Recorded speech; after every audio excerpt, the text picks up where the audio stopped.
¿Ahí sí? Very good, gracias. Entonces, lo importante, como les decía, radica en el hecho de que nosotros seremos cristianos distinguidos o reconocidos por los frutos. Esto es bien importante porque vamos a hacer también en el transcurso del año un estudio acerca de los dones espirituales, ¿ya? Pero antes de estudiar los dones espirituales y de cualquier cosa que se hable en relación a los dones espirituales, es necesario que nosotros tengamos bien claro que este es el sello de todos nosotros como cristianos. Esto es lo que el Señor, o sea, esto es lo irreproducible. No se olviden que los dones, los talentos, las capacidades, ¿no es cierto?, también las tiene el enemigo. Hay predicadores inspirados por Satanás con mucho más arrastre que los predicadores incluso del Evangelio verdadero. ¿Ya? Hay milagros, hay señales, hay prodigios, entonces nunca debe ser la medida ni de la sanidad de una iglesia, ni de la vida de una iglesia, ni de la espiritualidad de un cristiano, de un hermano, una hermana, necesariamente sus capacidades, ¿no es cierto?, o sus dones que son regalos, ¿no es cierto? Es decir, a nosotros no nos cuesta eso, Dios nos da, nos equipa con eso.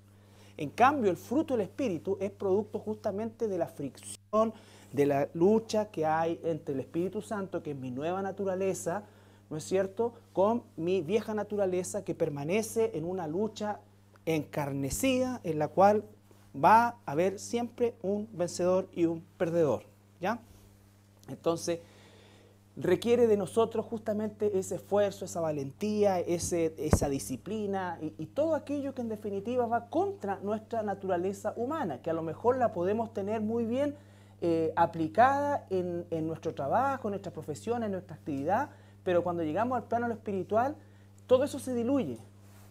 Hay gente que es súper disciplinada en su trabajo, súper disciplinada en su vida, súper ordenado y una serie de otras cosas, ¿no es cierto? Pero cuando llega al plano espiritual, como que se vuelve etéreo, místico, así, porque de alguna u otra manera Satanás se encarga de colocarnos un velo y de darnos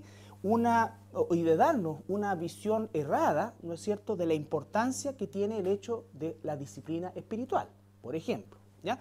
Entonces, por eso es que el fruto es el sello. Satanás no puede reproducir esto, Satanás no puede reproducir en sus agentes su amor, o sea, el amor de Dios, ni amor, porque Él no lo tiene, ¿ya? Gozo, paz, paciencia, benignidad, bondad y fe, que son los frutos del Espíritu, que en definitiva, recuerden que se van a ver, ¿no es cierto?, principalmente y prioritariamente en las situaciones en las cuales seamos nosotros llevados a un extremo para mostrarnos esto, ¿ya? Claro, hoy día vamos a ver la fe nomás. Claro, o sea, hoy día es el séptimo, nos faltan los otros, no están todos. Ah, no. ¿Cómo es tu nombre? Jaime, ya. Tienes un 2 en la clase pasada, ¿verdad? No, estamos en el séptimo, que es la fe. Entonces, el tema del fruto del Espíritu es relevante. Es relevante porque justamente, vuelvo a insistir, este es el sello nuestro como cristiano, ¿ya? Entonces, también es importante saber que por eso es que se llama el fruto del Espíritu, aunque se abre en varias definiciones, ¿no es cierto? Pero es uno solo, lo que significa que todos, ¿no es cierto?, se van a desarrollar con una cierta simultaneidad, ¿ya? Porque nadie puede decir, oh, yo tengo cualquier cantidad de amor, pero no tengo paciencia, ¿ya? Eso es cuando empezamos nosotros a distinguir cuando son esfuerzos carnales, cuando es un fruto espiritual, porque la transformación es un proceso integral, ¿no es cierto? Es el fruto del Espíritu, ¿ya? Entonces hay una raíz, ¿no es cierto?, primaria que los encierra a todos, por lo tanto, todo se va desarrollando todo siempre va a hacer falta, nadie se gradúa de amor, gozo, paz, paciencia, pero vamos avanzando y creciendo, ¿no es cierto?, con una simultaneidad que efectivamente tiene que ver con una transformación del carácter. Inevitablemente, si hay amor, va a haber gozo, va a haber paz, va a haber paciencia, benignidad, fe, bondad. O sea, me va a faltar siempre de eso, pero ya tengo camino adelantado, ¿no es cierto?, o he caminado en el fruto del Espíritu que se despliega en todo esto, ¿ya? Es igual que un fruto, Claro. Tiene cáscara, carne, pepa, tallo. Esa es la analogía más exacta del fruto del Espíritu, que tiene que ver, digamos, con las distintas cosas que un fruto tiene. A veces se hacen ejemplos, ¿no es cierto?, de árboles que tienen naranja, manzana. Pero la verdad es que es un fruto que tiene todas estas características que lo hacen como tal. Una naranja no es naranja sin cáscara. O para que esté completa, mejor dicho, es cáscara. Y todas esas cosas, ¿no? ¿Ya? Entonces, de esta manera nosotros vamos entendiendo que esto corresponde a el trabajo personal, individual, que el Espíritu Santo hace en nuestro tiempo personal justamente con el Señor. ¿Ya? Aquí nos reunimos y la iglesia es la otra parte, ¿no es cierto?, de nuestra formación como cristianos, pero que no va a dar, digamos, los frutos como tal, si no tenemos un equilibrio también en nuestra vida personal con el Señor, en nuestra vida de oración con el Señor, en nuestra búsqueda de la voluntad de Dios, en nuestra búsqueda del proceso, ¿no es cierto?, transformador de Dios. Lo que vamos a ver hoy día es la fe.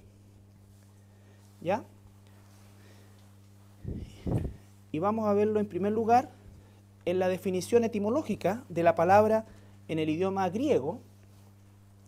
En el idioma hebreo, en el Antiguo Testamento no aparece solamente 3 o 4 veces la palabra fe como fe. Siempre la palabra es creer, ¿ya? O confianza, que son las palabras alternativas que son sinónimas de la palabra fe. Por eso es que lo coloqué, pero en el idioma hebreo significa exactamente lo mismo que en el griego, ¿ya? Y es la palabra pistis, que significa creer confiadamente, estar persuadido firmemente de una verdad, También la palabra pistis, para que lo anoten ahí si lo están haciendo, implica que implica una acción, ¿ya? Implica una acción, no solamente un conocimiento, no solamente una intención, sino que se completa ese conocimiento o esa intención con la acción, ¿ya? Entonces, por eso es que vamos a ver que la fe sin obras es muerta, ¿no es cierto? Y una serie de otras cosas, porque la fe bíblica, ¿no es cierto?, es totalmente distinta de la fe carnal que nosotros tenemos. La fe humana que nosotros tenemos es completamente especulativa, ¿no es cierto?, incierta, ¿ya? Si tú tienes fe en ti mismo, si unas personas dicen, bueno, yo no tengo fe en nada, tengo fe en mí nomás. Esa fe está basada en una verdad, porque yo no soy la verdad, ¿no es cierto? Por lo tanto, está basado en una suerte de lotería, de vivencia, que puede o no puede ser conforme a cómo se ordenen las cosas. No tengo injerencia mayormente en los resultados, aun cuando pueda hacer esfuerzos para o en pos de un resultado determinado, ¿ya? Entonces la fe bíblica es totalmente distinta. La fe bíblica es estar firmemente convencido de una verdad. Es decir, la verdad no está dentro de mí, la verdad está fuera de mí. Yo no tengo ni poseo la verdad. Perdón, yo no tengo ni soy la verdad. Pero sí puedo conocer la verdad. Cuando a ti te digan, ¿te crees dueño de la verdad? No, no soy dueño de la verdad. Hay un solo dueño de la verdad y que no solamente es dueño de la verdad, sino que es la verdad. Pero yo tengo el privilegio de conocerlo. Y si lo conozco a él, conozco la verdad. ¿Ya? ¿Se entiende eso? Entonces, esas son palabras, por ejemplo, las verdades o la suerte de verdades, entre comillas científicas. Son todas de carácter especulativo porque están en base a concepciones hipotéticas, ¿ya?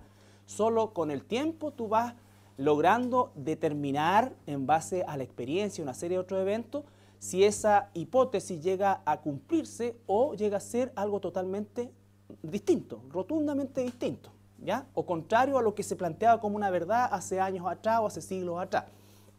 No se olviden que antes, ¿no es cierto?, la medicina era una suerte de ensayo y error y también se le llamaba científica. Hoy día no cambia mucho la cosa, hay muchas más, digamos, instancias de carácter diagnóstico y de tratamiento en cuestión, pero sigue habiendo una concepción casi empírica en muchas de las cosas que hacemos y que se llaman, entre comillas, científicas, ¿ya? Y que se llaman, entre comillas, científicas.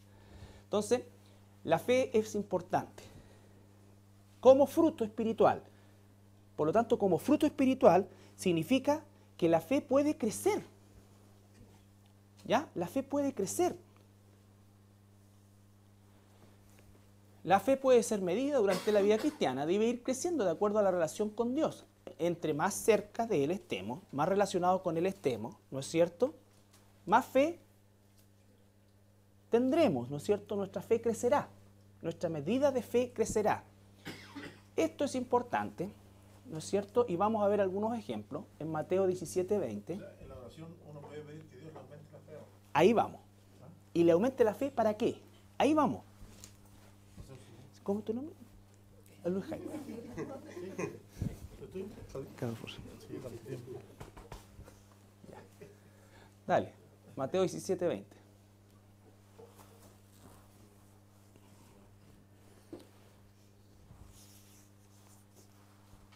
¿Quién lo quiere leer? ¿Ya? Jesús les dijo, por vuestra poca fe, por vuestra poca fe, por de cierto os digo, que si tuvierais fe como un grano de mostaza, diréis a este monte, pásate de aquí a allá, y se pasará, y nada os será imposible. Ya. Fíjense, una de las cosas o uno de los mitos religiosos, no bíblicos, es que nosotros somos gente de mucha fe o que nosotros tendemos a decir, oh, esa persona tiene pero cualquier fe. ¿Por qué decimos que esa persona tiene cualquier fe? Porque lo que hace o lo que propone, lo hace y es ahí, ¿no es cierto? Y le pide al Señor y hasta que le sale la cuestión. Y eso nosotros lo calificamos como alguien de mucha fe, ¿no es cierto? Ahí hay una confusión y espero que esta noche no salgan más confundidos, sino que salgan realmente orientados por la palabra de Dios. El Señor, oye, si somos repenca, el Señor es capaz de hacer su obra con un poquito de fe. Basta la fe de un granito de mostaza para que el Señor pueda obrar en tu vida y en mi vida. Porque el 80% de las promesas de Dios no las creemos, y eso que somos cristianos. Y no las creemos no porque no estemos de acuerdo con ellas, sino porque no las hacemos vida. No las hacemos vida. ¿No es cierto? Entonces, pero Dios trabaja por medio de su Espíritu Santo con una pequeña partícula de fe.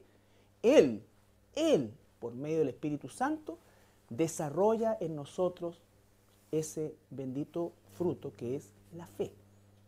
Por eso es que la fe es absolutamente dependiente de mi relación con Dios, de mi tiempo con Dios, de mi conocimiento de Dios, porque eso es lo que va aumentando esta pequeña medida de fe.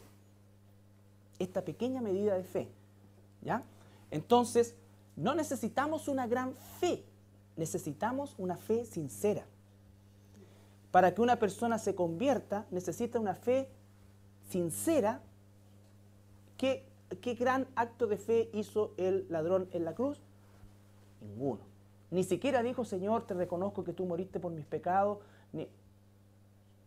El Señor vio en su corazón un grano de mostaza de fe en él y eso fue suficiente. Y eso fue suficiente. Ahora, ¿significa que a las personas no las guiamos en una oración? Las guiamos. Y el punto es la fe de la persona. Yo creo realmente esto que he recibido hoy día. Lo creo.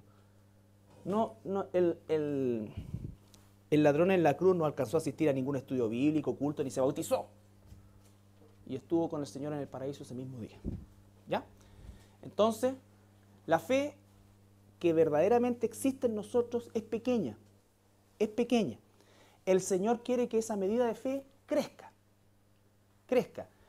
Y crezca no para que en lo que nosotros creemos que debe crecer, porque ahí es donde empiezan los errores u horrores acerca del estudio de la fe.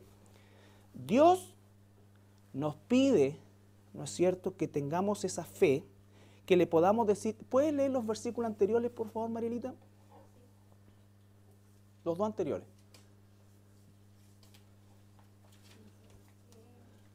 Y reprendió Jesús al demonio, el cual salió del muchacho, y este quedó sano desde aquella hora. Viniendo entonces los discípulos a Jesús aparte dijeron, ¿por qué nosotros no pudimos echarlo fuera? Jesús le dijo, por vuestra poca fe. Por vuestra poca fe. O sea, prácticamente nada, porque les dijo, Imagínate, la fe que ellos tenían era más chica que un grano de mostaza. Porque si hubiesen tenido la fe de un grano de mostaza, lo habrían sacado. ¿Cierto? Mira, busquen Lucas 17, 1 al 5. Ahí vamos a ver Mateo después.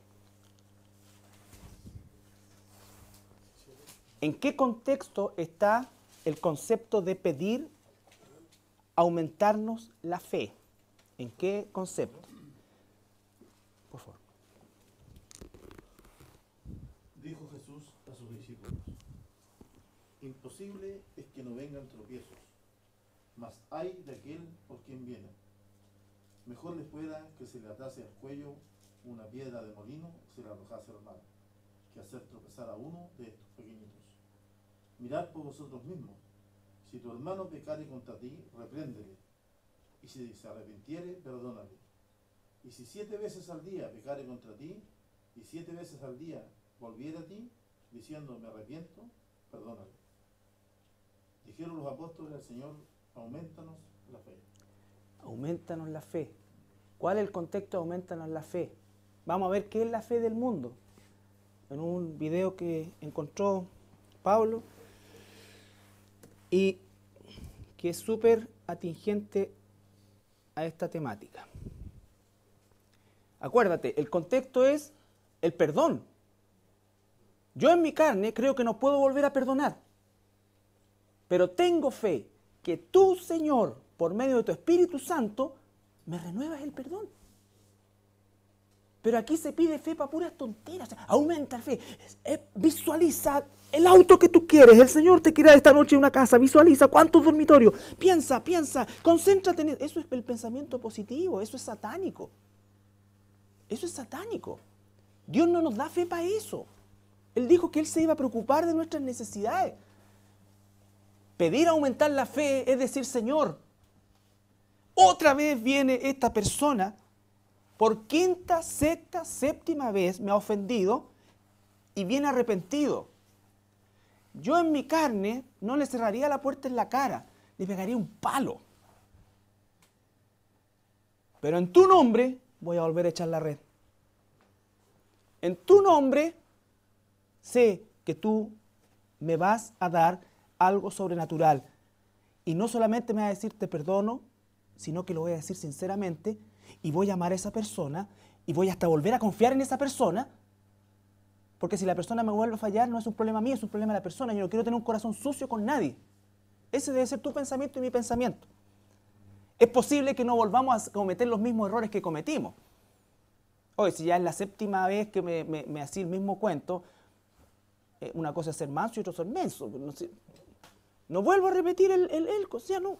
Esa cosa no, pero eso no significa que yo no tenga hacia la persona cariño, respeto y que crea que puede salir de nuevo. ¿No es cierto? A lo mejor después le hace a otro y no lo vacuna y cambió. Pero yo llegué en una medida de eso, o sea, volver a creer en una persona no significa volver a darle, ¿no es cierto?, plata, o incluso en un matrimonio en que supongamos ha habido violencia intrafamiliar y esto, y la charcheteó y todo, y como 10 veces se arrepintió y a la 11ª vez, ¿no es cierto?, ya la esposa dijo, ¿sabes qué?, basta, hasta aquí nomás. Y el hombre en unos viajes se convierte realmente, cambia su vida, viene y vuelve a la persona. Es posible que la esposa tenga todo el derecho de decirle no. Porque el que Dios me cambie no significa que va a generar las instancias que yo mismo quemé. A lo mejor sí, a lo mejor no, pero no es una obligación. No es que tienes que perdonarle porque ahora es un hombre nuevo él. Esas obligaciones no vienen, así no opera Dios. Porque Dios nos enseña a vivir con las consecuencias del pecado. Nos enseña a vivir también con las consecuencias del pecado. A veces podemos, ¿no es cierto?, arrepentirnos y restituir, pero a veces no podemos restituir. No podemos restituir. Y tenemos que vivir con la consecuencia del pecado. Que vivir con la consecuencia del pecado. Entonces, la fe, cuando se empieza a torcer en dirección de nuestros deseos carnales, a ver, ¿quién no quiere ser millonario? ¿O quién no quiere tener muchas cosas? Y esto y acá. Yo creo que ninguno de nosotros. En nuestra carne, por supuesto. A lo mejor nosotros decimos, mira, yo con 20 milloncitos soluciono todo. Otros con 10 milloncitos, no lo voy a solucionar. Voy a tapar un hoyo, pues sí.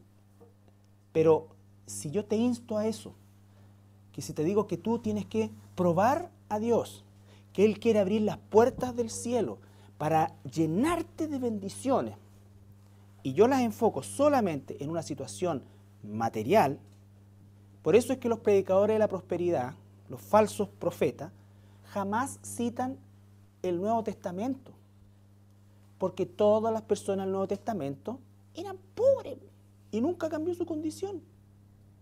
Citan a Salomón, a Abraham, y la reina de Saba, que fue, que Salomón, que esto, ¿verdad? Entonces están torciendo escenas y situaciones particulares de la historia bíblica para extrapolarla a una situación, ¿no es cierto?, que no está garantizada en la Biblia. ¿Qué es lo que yo tengo garantizado en la Biblia? Que Jesús pagó por todos mis pecados y que soy su hijo. ¿Cómo sé que soy su hijo? No porque me arrepentí una vez, sino porque me sigo arrepintiendo. Que abogado tengo para con el Padre, Jesucristo justo, y que Él me perdona. Que Él, ¿no es cierto?, me prometió vida eterna. Lo que estoy esperando yo hoy, que se cumpla. Que Él vuelva por mí, el rapto. Eso estoy esperando. Eso está garantizado. Pero no está garantizado que voy a tener salud, que voy a tener esto. Eso Dios no lo garantiza. Es más, dice, en el mundo van a tener aflicción, pero confíen. Yo he vencido al mundo. Entonces, cuidado con eso. Acuérdense que si nosotros pensamos en marcarnos al pensamiento del mundo, el mundo va a ir de mal en peor.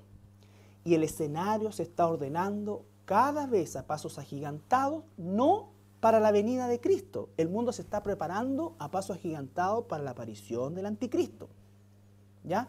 La aparición del anticristo, la globalización, toda esta cosa, todo está ahí. Hoy día ya la economía en Europa, en Estados Unidos, en Sudamérica, es un desastre, es un hoyo que nadie puede solucionar. Pues bien, va a aparecer una persona que lo va a solucionar. Y todos los líderes, sin excepción alguna, piden a gritos paz y seguridad, paz y seguridad, paz y seguridad. Y la Biblia dice que cuando estén diciendo en el mundo paz y seguridad, y haya como un atisbo de que eso va a ocurrir porque apareció un líder, ¿qué es lo que necesita en el mundo? Un capitán que pesque el timón del planeta.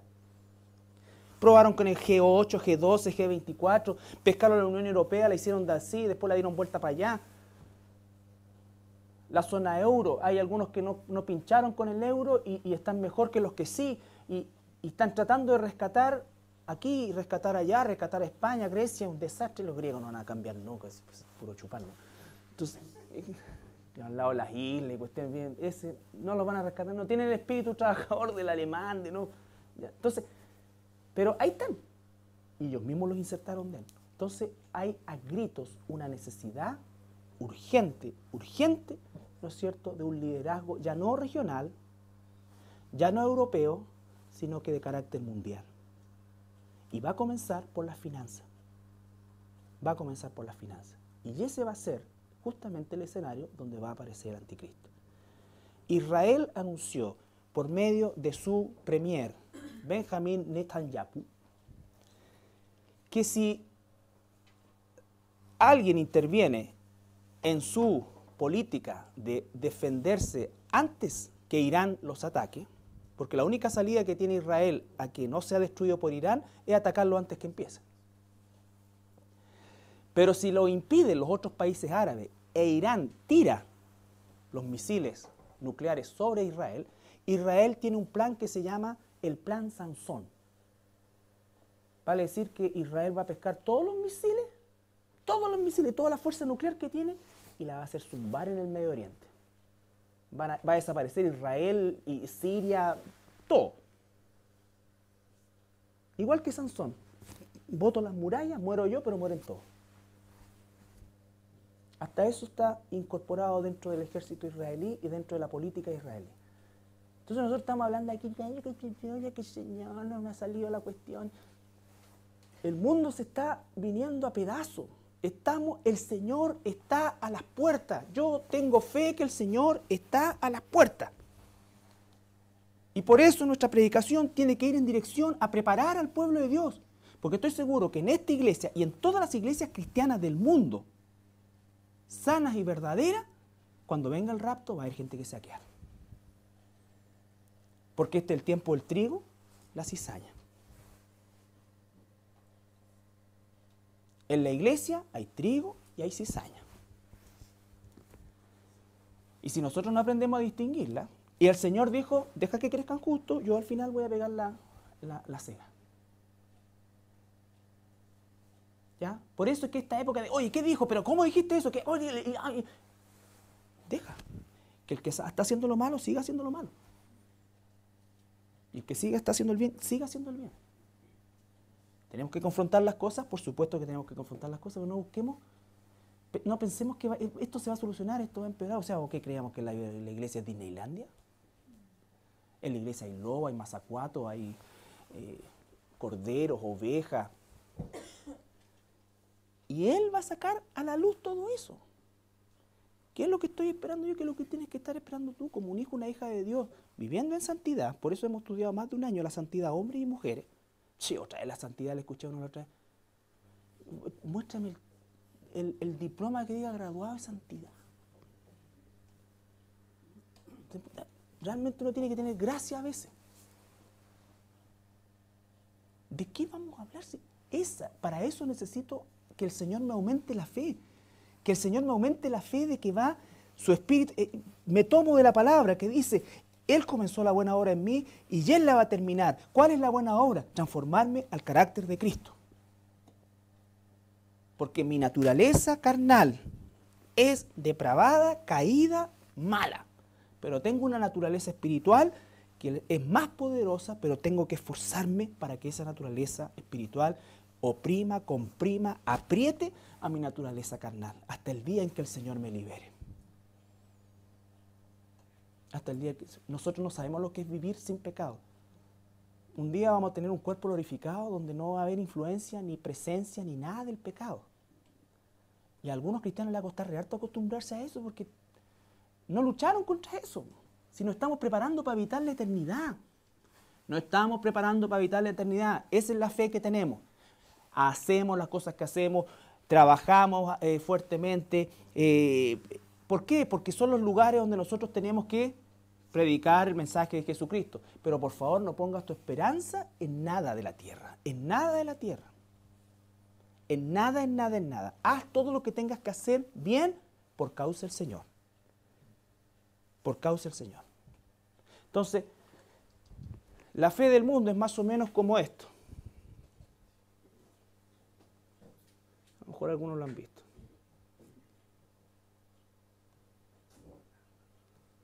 ¿Cómo lo agrando? Ahí está. Fe es creer que las cosas se van a dar. Aunque este día puede ser un gran día. Tranquila, va a resultar.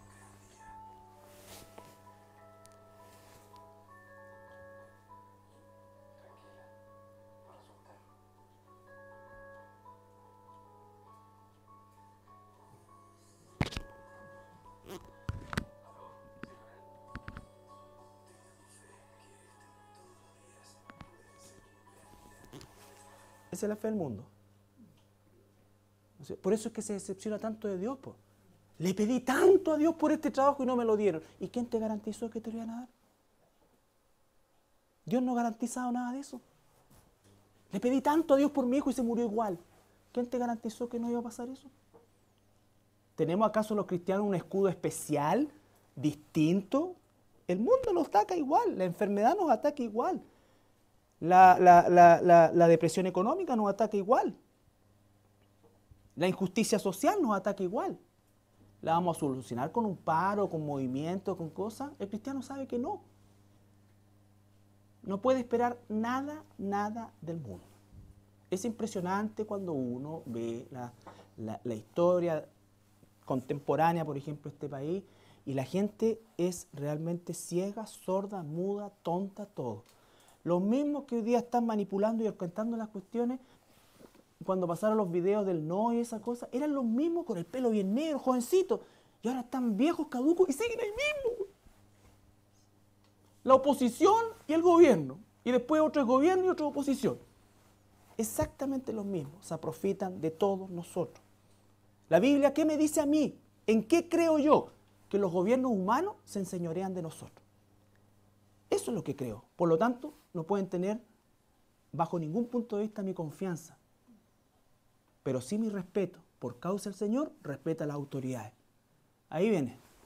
Sea quien sea el presidente actual, sea la próxima presidenta, sea quien sea.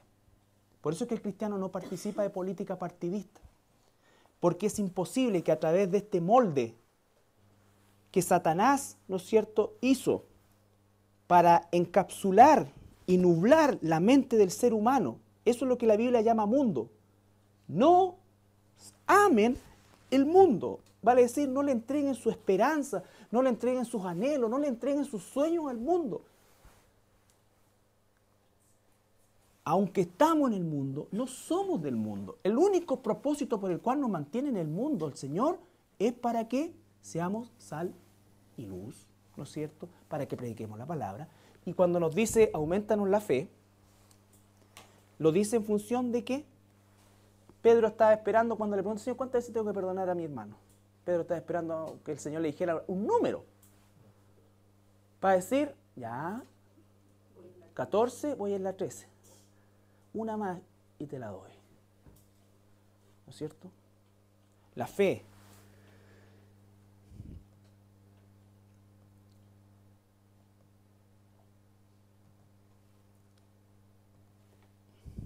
Estamos ahí. Entonces, pistis. La fe se desarrolla, la medida de fe crece en la medida que nosotros estamos en la palabra. En Romanos capítulo 10, que no está acá, pero Romanos capítulo 10.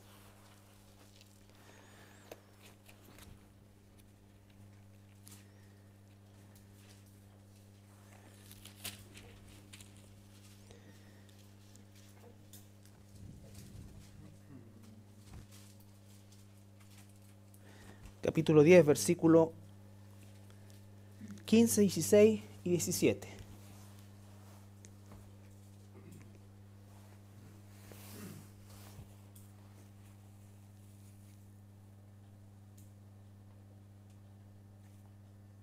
¿Y cómo predicarán si no fueren enviados? Como está escrito, cuán hermosos son los pies de los que anuncian la paz, de los que anuncian buenas nuevas. Mas no todos obedecieron el Evangelio, pues Isaías dice, Señor, ¿quién ha creído a nuestro anuncio? Así que la fe es por el oír y el oír por la palabra de Dios. Entonces la fe siempre se alimenta con la palabra de Dios. Por eso, por la fe en las promesas de Dios, la fe en la palabra de Dios, en lo que sí Dios promete. Nunca te desampararé, nunca te dejaré. Esa palabra no significa que nunca sufriré. Significa que Él me va a asistirme siempre, siempre. Está conmigo, siempre. Está dentro de mí. Y Él está en control de todo. Aunque la guerra no dé su fruto, aunque las vides no den esto, con todo yo me gozaré en el Señor porque Él está en control. Él está en control. Si en su voluntad soberana Él ha decidido que yo adquiera una enfermedad o adquiera una situación material disminuida o adquiera una situación material aumentada, esa es la voluntad de Dios, la voluntad soberana de Dios donde yo no tengo intervención. Yo no tengo intervención. Yo no puedo mover, Dios tenía destinado que yo fuera pobre y con la oración, pues estoy en gallito a Dios, el Señor quiere que sea pobre porque me va a usar siendo pobre y le gané el gallito a Dios y soy millonario. ¿Qué es eso? ¿Cambiará el hombre los decretos de Dios, la voluntad de Dios? Por eso es que tengo que aferrarme ¿a qué cosa? A lo que Dios ha prometido. ¿Por qué oramos por los inconversos? Porque a través de esa oración lo primero que hace Dios cambia mi corazón. Me saca del egoísmo. Si hiciéramos una reunión de oración sin colocar una pauta, esto se transformaría, pero algunos andarían en el monte Sinaí, otros en la estratosfera pidiendo, hablarían lengua, balbucearían cosas y en el menor de los casos pedirían por sus propias cosas y necesidades. entonces salimos con el mismo corazón egoísta que entramos. Pero cuando entramos aquí con un listado de gente que no conoce al Señor, de gente que a lo mejor ni nos ha pescado, de gente que a lo mejor ni nos conoce, un vecino, pero empezamos a orar y el Señor empieza a cambiar mi corazón hacia esa persona. Y cuando empieza a cambiar mi corazón hacia esas personas, entonces empieza a cambiar mi corazón hacia, ¿no es cierto?, una madurez. Me parezco más a Él, porque Él me amó primero. Yo no lo amé al primero, Él me amó a mí primero. Y eso pasa cuando uno comienza a orar por los inconversos. Ellos no tienen ni idea a lo mejor. No tienen ni idea que tú llevas a lo mejor meses, a lo mejor años. Y el Señor ha cambiado tu corazón. Porque ya adquiriste una costumbre. Porque ya sabes y confías que el Señor se preocupa de ti. Y yo me preocupo del reino. Y la primera cosa que el reino demanda es que mi corazón sea transformado. Entonces yo tengo fe que Dios cambia mi corazón. Tú tienes que tener fe que Dios tiene el poder para cambiar tu corazón.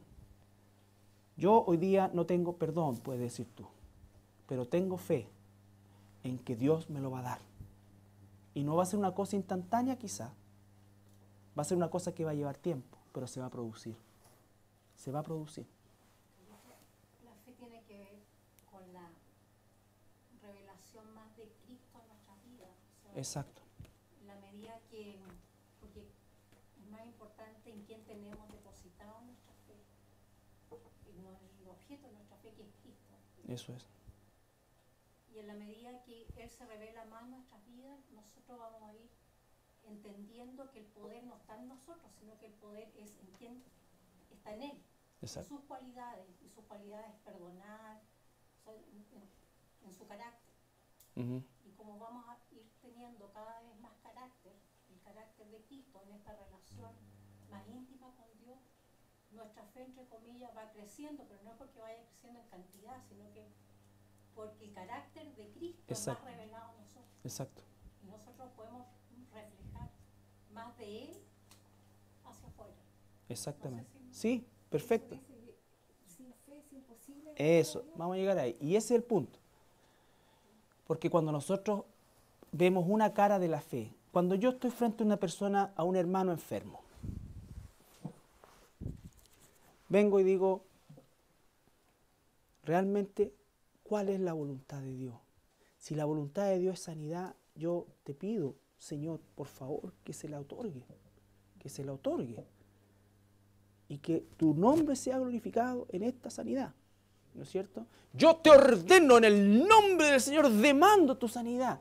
Puta, yo fuera Dios lo habría fulminado a cada uno de esos. Pero no soy Dios. Dios tiene misericordia hasta de eso. Yo declaro, yo decreto, y siempre acuérdense, yo. Escuchen a estos personajes. Yo declaro, yo decreto, yo exijo. ¿Quién soy vos? ¿Entendés esa cuestión? Y de eso está lleno. Por eso es que, hermano, no estamos viviendo un tiempo de avivamiento. Me tiene hasta aquí el concepto del avivamiento. Porque no existe el avivamiento. Es como la gente que se está queriendo, que se junta a orar para que el anticristo no aparezca. La Biblia dice que este tiempo es el tiempo de la iglesia de la Odisea. Es el tiempo de la tibieza. Es el tiempo del remanente.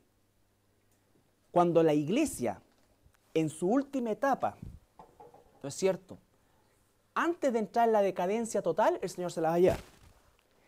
Y enseguida va a empezar el periodo de la tribulación. Y después el periodo de la gran tribulación. Y después el periodo de la ira de Dios. Que el Señor dice, si no acortar ese periodo, nadie quedaría vivo. O sea, nadie podría entrar al milenio. ¿Ya? Ahora, el avivamiento, ¿no es cierto?, y el derramamiento del Espíritu Santo del libro de Joel no es ahora. El derramamiento del Espíritu Santo de Joel es en la tribulación, cuando aparezcan los 144.000, y de esos 144.000 judíos de raza, de sangre, no testigos de Jehová, de raza, de sangre, ellos van a predicar el Evangelio y 5.000 musulmanes se van a convertir. De la nada, así. O sea, no de la nada, de la predicación. Va a ser porque Dios genera el avivamiento, no yo. Estoy chato, más de lo que soy, de los congresos, de cómo hacer. ¿Cómo hacer que tu iglesia crezca? ¿Cómo hacer que tú esto acá? ¿Cómo hacer?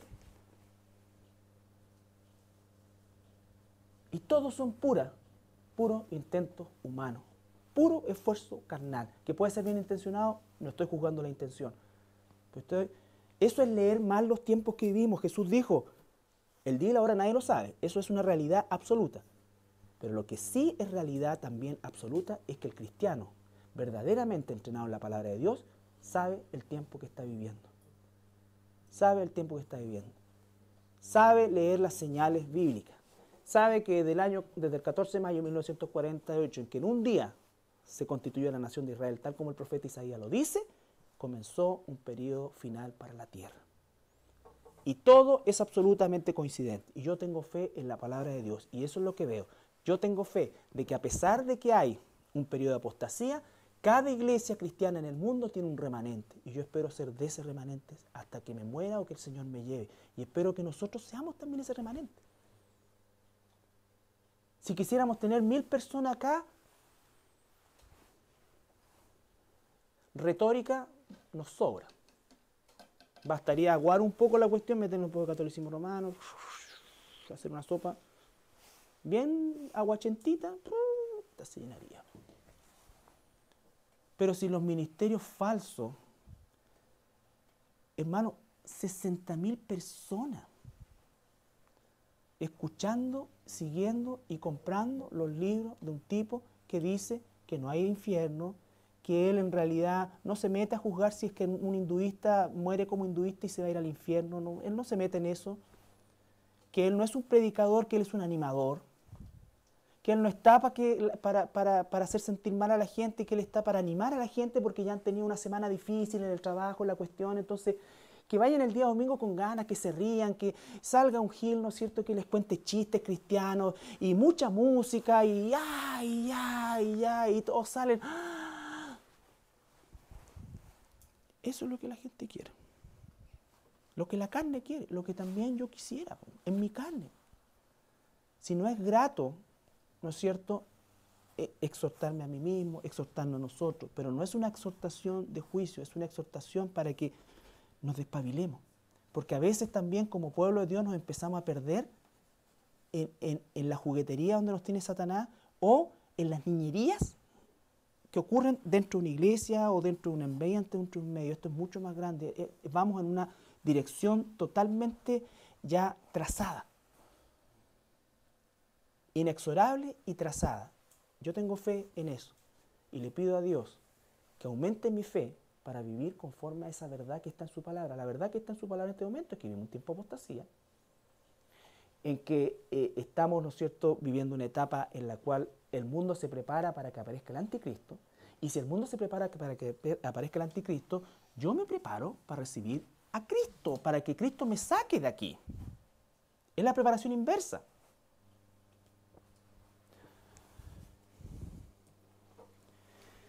¿Cómo vivimos la fe? Con acción. Recuerden que la palabra pistis significa, ¿no es cierto?, acción. 2 Corintios 4:13.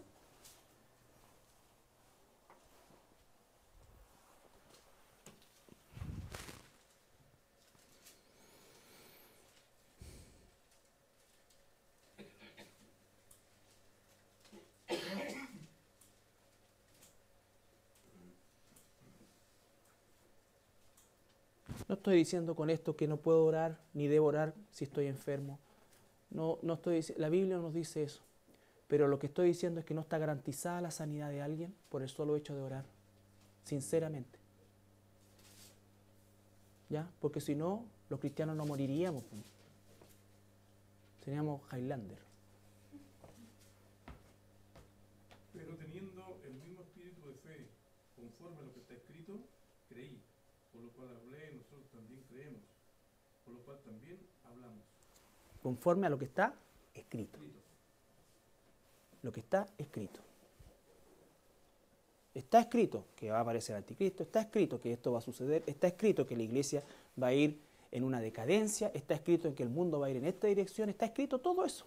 Por lo tanto, yo lo creo, si lo estoy viendo. Y creo que Dios me va a transformar hasta el último día que Él ¿no es cierto?, me tenga sobre esta tierra. Creo, porque Él tiene el poder. Él tiene el poder. En la persona el Espíritu Santo va a transformar. Poder para perdonar, poder para creer, poder para crecer, poder para predicar, poder para enseñar, poder para vivir en santidad en medio de una generación depravada. Más que nunca. Necesitamos que el Señor nos aumente la fe para abstraernos de aquello que es destructivo para nosotros, que es atractivo, pero es destructivo, porque no viene de Dios. No, es que no puedo con esto. Sí, tú no puedes, pero Dios puede. Y tenemos ejemplos maravillosos en la Escritura y en la Iglesia de que efectivamente el Espíritu Santo hace milagros en la vida de hombres y mujeres que han decidido creerle a Dios, confiar en Dios.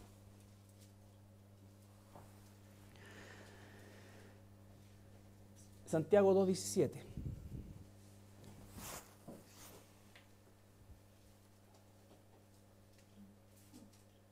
Así también la fe, si no tiene obras, es muerta en sí misma. Si la fe no tiene obra, es muerta. ¿Cuál obra? La obra del Espíritu Santo. La obra del Espíritu Santo. Esta iglesia la levantamos con la fe. No, esta iglesia se levantó por la misericordia de Dios. Esta iglesia se levantó por la misericordia de Dios. Dios en su infinita misericordia permite, Dios da, Dios quita, bendito sea el Señor. Él, esto como que de repente nos confunde porque las personas me dicen, o sea que yo no tengo que orar por nada. No, está totalmente equivocado. Tienes que orar sin cesar. Esa es la orden. Dios te garantizó que te iba a escuchar, pero no garantizó que iba a responder a la manera que nosotros queríamos en cada oportunidad que le buscáramos. Es más, solamente tengo derecho, como hijo, a pedir sus promesas en un momento determinado, si es que yo vivo conforme a la voluntad de Dios. Si no vivo conforme a la voluntad de Dios, inhabilito cualquier promesa que se pueda aplicar a mi vida, la que sea, la que sea. Ustedes leen 1 Corintios 2:5, 15:14, perdón, porque quiero que terminemos con este pasaje, y este pasaje, después de lo que hemos visto hoy día en la noche, ustedes lean el capítulo, o leamos el capítulo 11 completo, para entender justamente que ahí está el capítulo que deja más en claro el concepto de la fe práctica. Vamos a llegar a versículos donde hizo que, aunque estos vivieron por fe y dieron testimonio de fe, no recibieron nada. Los saludaron de lejos. Yo sé qué va a pasar. El mismo apóstol Pablo. ¿Qué decía el apóstol Pablo? No todos moriremos. Él está incluyéndose en el rapto. No todos moriremos, sino que seremos transformados. Y habla él incluyéndose. Porque tenía fe que iba a pasar. ¿Lo vio? No lo vio. Murió como mártir. Pero lo creyó. Por eso nosotros somos la generación hoy día que tenemos o debiéramos tener la medida de fe más grande, pero ocurre lo contrario, ¿no es cierto? Pero el remanente tiene que buscar esa medida de fe porque el 90 o más % de la Escritura ya está cumplida. Ya está cumplida. Dice Jesús que, según la pregunta, cuando el Hijo del Hombre vuelva, ¿Hallará fe? Exacto. Hallará a su pueblo. Y ahí no está hablando de la segunda venida. Está hablando del rapto. Acuérdense que la segunda venida de Jesucristo se divide en que viene por nosotros, el rapto, y después de 7 años viene con nosotros. ¿Ya? Ahí comienza el milenio, otra etapa. ¿Ok? Pero cuando dice eso, cuando venga por nosotros, ¿va a hallar fe en la iglesia? ¿Qué va a hallar? Un montón de payasos haciendo cuestiones. ¿Qué va a hallar? Hebreos 11, 1 al 6.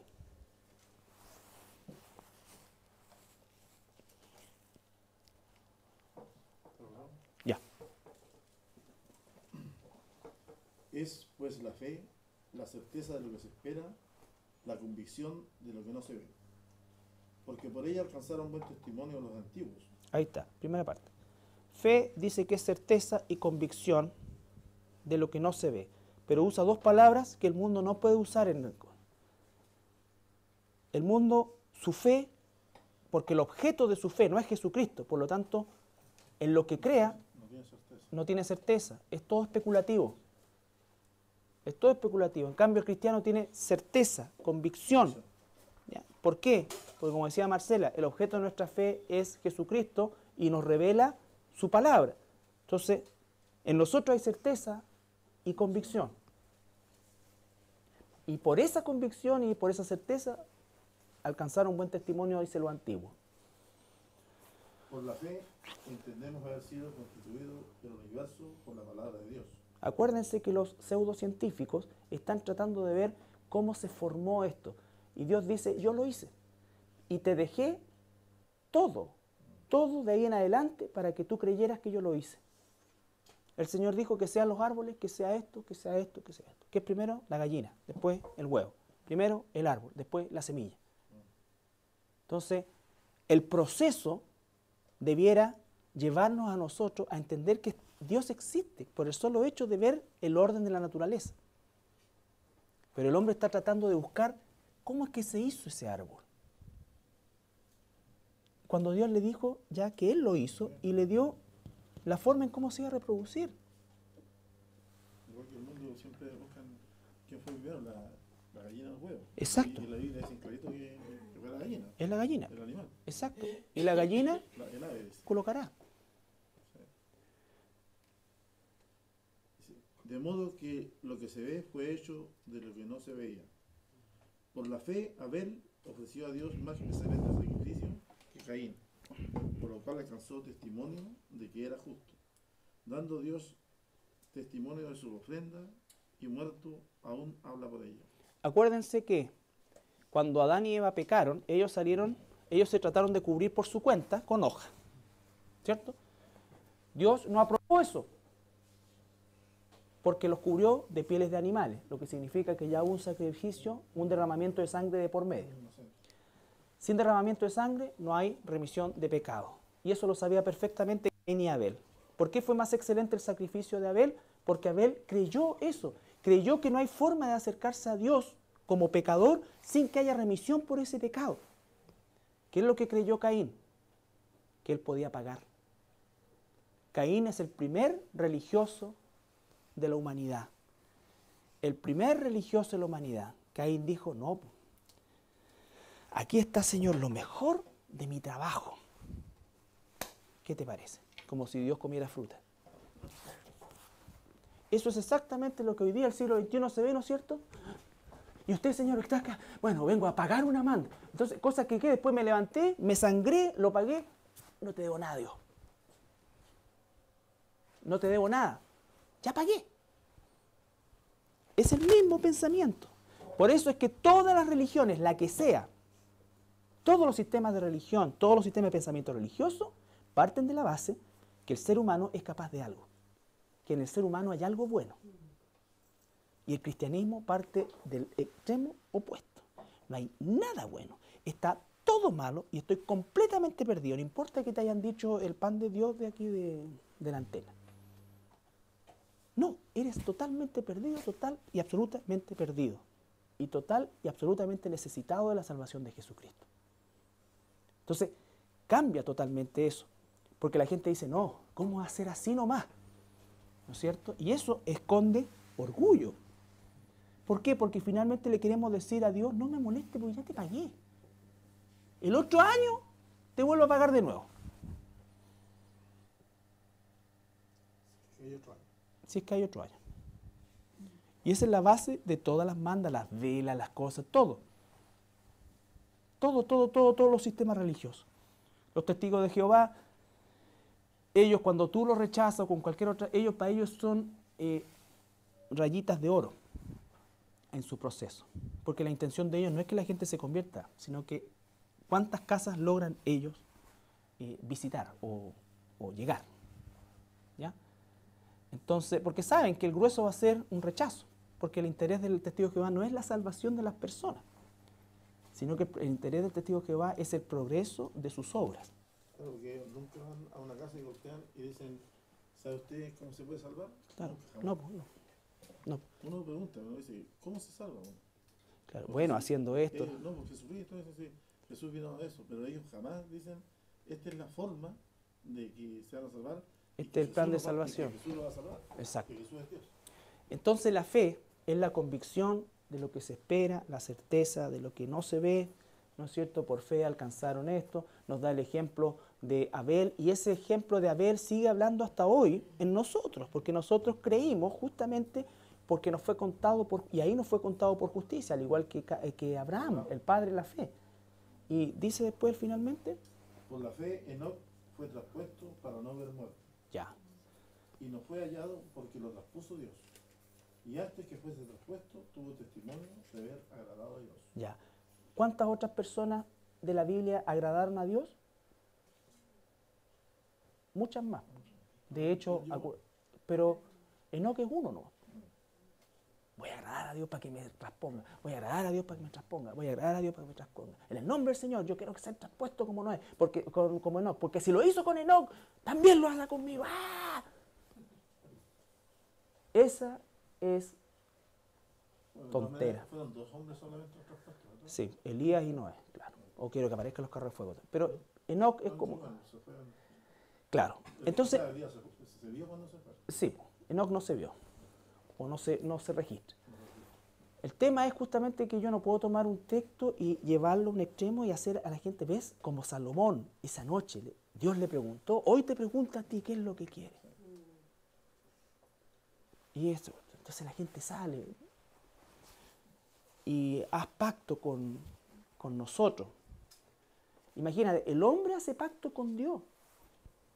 Según entiendo la Biblia es Dios quien hace pacto con nosotros, pues si Él tiene el sartén del mango, el sartén, el juego de olla, todo, yo no tengo nada, ¿qué voy a hacer? ¿Con quién me voy a presentar? Dios, mira, tengo a proponer un trato.